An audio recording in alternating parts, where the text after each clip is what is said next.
Try to remember one thing you read yesterday. Not a headline you saw, something you actually read that stayed. Take a second, really try. Hard, isn't it?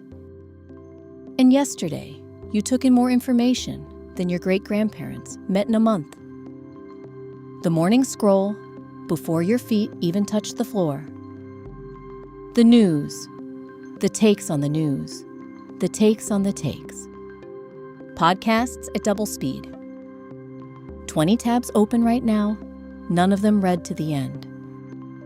A folder of saved articles, and saved, by now, is just the polite word for never.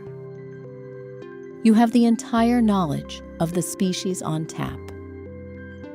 Every answer, every expert, every explanation, one search away. No generation has ever known so much. So why do you feel more lost than people who had one newspaper and a library card? More scattered, more unsure of what you actually think. Here is what I want to show you. Why this feeling is not a personal failing, but a predictable result of how you consume. Why a man, nearly 3,000 years ago, described your exact condition, word for word. And the one distinction, older than all of it, that turns the flood back into water you can drink. There is a scene in the Chhandogya Upanishad that should not be possible. A man named Narada comes to the sage Sanatkumara.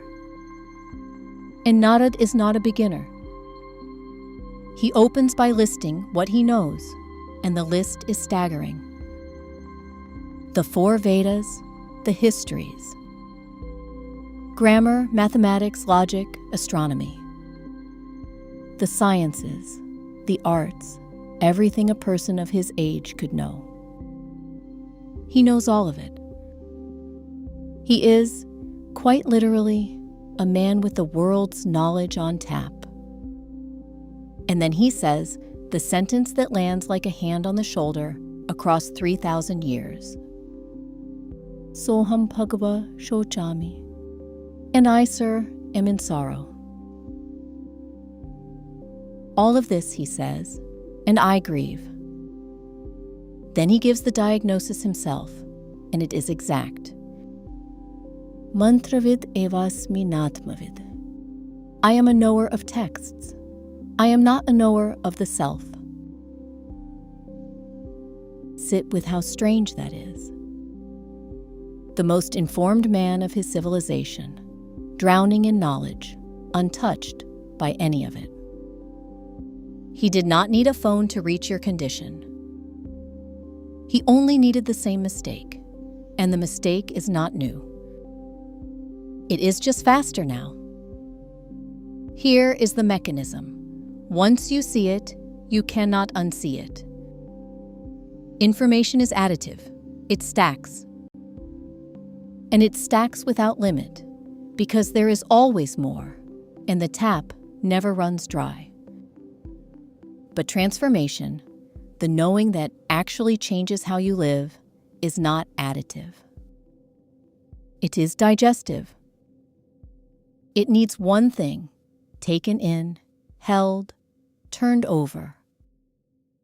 Connected to your life, tested against your days, until it becomes part of how you see.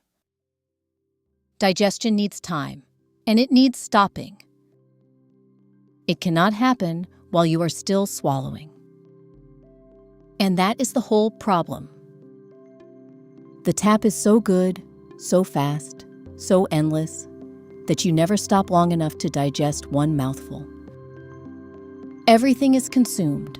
Nothing is metabolized. You are not suffering from too much knowledge. You are suffering from unmetabolized knowledge. And those are different illnesses with opposite cures.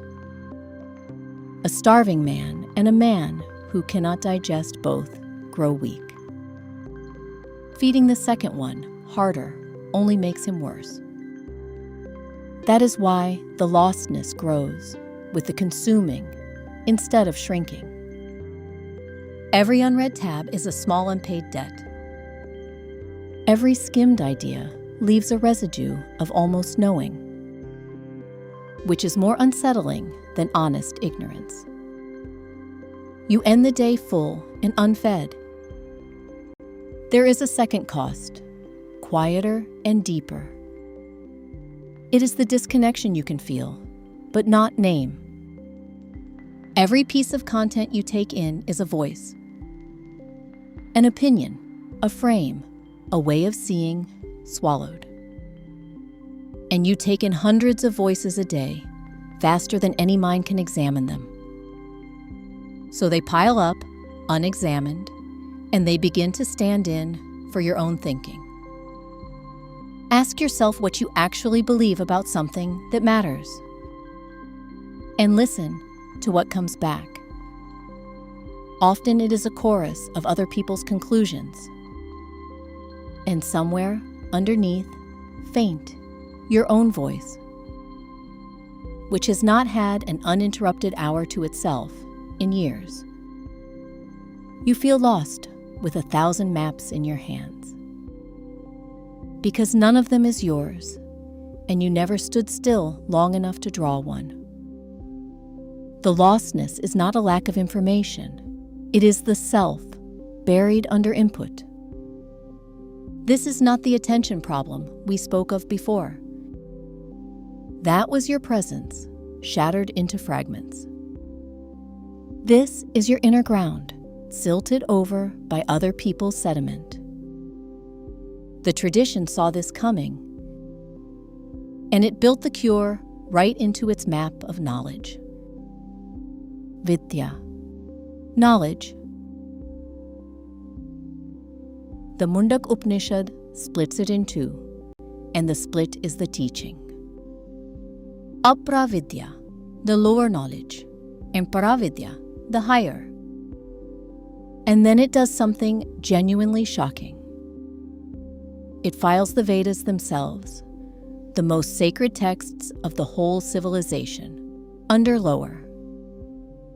Grammar, ritual, astronomy, scripture itself, all apra, lower. The higher knowledge is only one thing, that by which the imperishable is known, the knowing that transforms the knower. Now, lower does not mean worthless. The tradition revered learning. It built universities. It preserved every science it touched. Apravidya is honored. It is instrumental. It serves a life. The disease is not having lower knowledge. The disease is the inversion. When accumulation stops serving your life and starts substituting for it. When the library becomes the residence. The sorrow of Narada was not that he knew too much. It was that the knowing had taken the place of the being. And Sanatkumara, notice, never tells him to unlearn a single thing. He simply walks him from what he knows toward what he is. So the cure is not a detox, and it is not ignorance. It is restoring digestion. 3 moves. First, ask the Narada question at the door. Before you open the next article, the next video, the next tab, 1 honest second. Will this inform me or change me?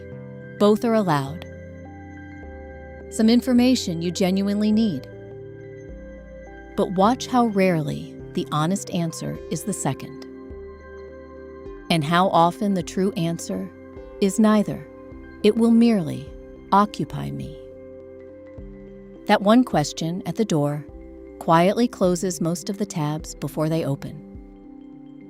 Second, take 1 idea a week and live with it. 1. Instead of 40 ideas skimmed, a single idea carried. Turn it over on the walk, test it against your actual days, let it argue with you. This is what every one of these films has been for. Not information about ancient words. One idea held for a week until it starts holding you. That is the old way of knowing, and it is the only way that ever changed anyone. Third, give your own mind the floor. Some stretch of the day, even 20 minutes, with no input at all. No feed, no podcast, no page, just you and whatever surfaces. It will feel empty at first, then boring. And then, a little further in, something almost forgotten happens. Your own thoughts, the ones queuing silently behind the noise, begin to come forward. That is the ground the maps were burying. It was there all along. You were never starving for information. You were starving in the middle of the feast. Because swallowing and digesting are not the same thing, and nobody told you. The tap is a miracle. Keep it. Use it.